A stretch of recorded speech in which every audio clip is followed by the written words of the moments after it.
this is a video, and I'm not going to run through the entire video from yesterday, but basically her and a guy went out.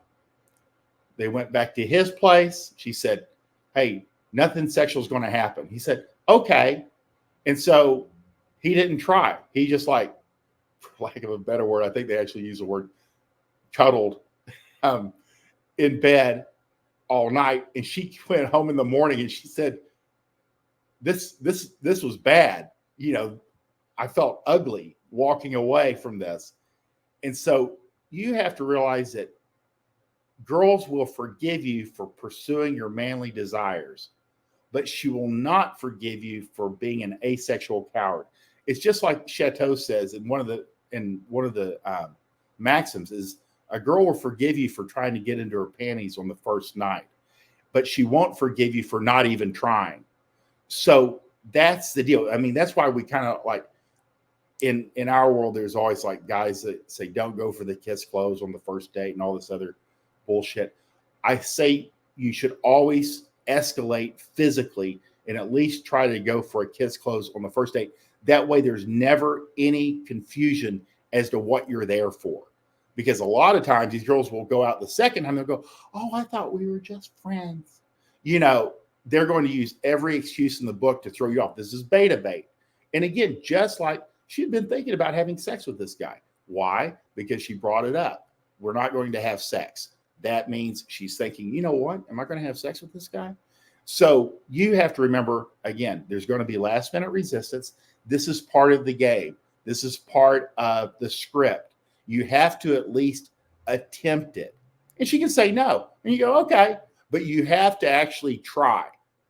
That's the game. And our rules on last minute resistance, and I say this with extreme caution. So the first no, and then you can back off, and then you can move in again.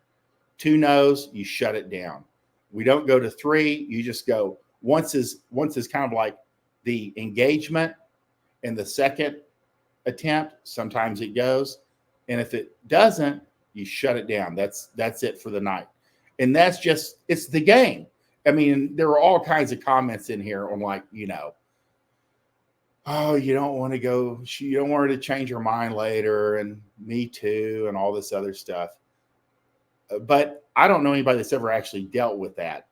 And I asked in the comments, and I haven't anybody respond yet, has it ever happened to them that a girl came back and, you know, things went south? Because this is the game, you know, and in a way, this guy did her a great disservice by not even trying. He made her feel unattractive. He kind of shut down any potential of getting together in the future that they have. He really kind of hurt her.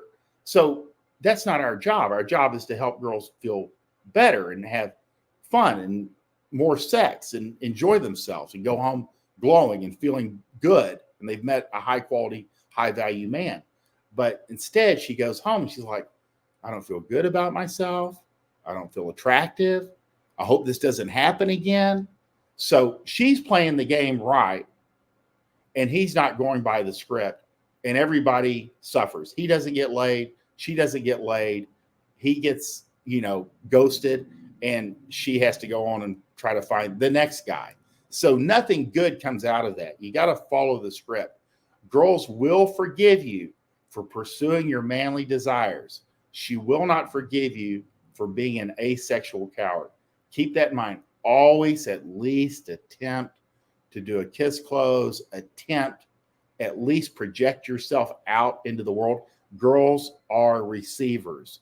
You are the action taker. You have to go out forward. You have to go forward. They take you in. Again, that's how the whole thing is built. You cannot wait for them to come to you physically, because you'll be waiting forever.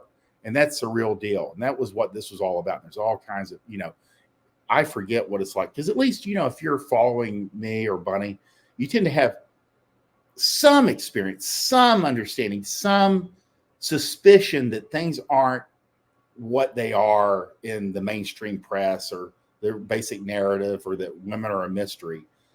But sometimes when we get exposed to like Richard's timeline, which is really much more normal people, there's a lot of confusion, and they really take her at her word. And what do we say? Girls never want to be taken seriously. They are saying stuff's coming out of their mouth, and none of it means anything. So you have to kind of like look at the context of the conversation and where you're at and the whole picture. Take it all in to make your judge decide what you're going to do. But if you have certain rules, like I'm always going to try to close, I'm always going to try to at least escalate physically, and this is with a girl that you find attractive, then you can't go wrong. You always try to escalate physically. She says no, fine, but you tried, and that's your job. So girls will forgive you for pursuing your manly desires. She will not forgive you for being an asexual coward. And it happens all the time. I think we're at like 27 minutes. Let's see if there's anything else on the timeline worth discussing.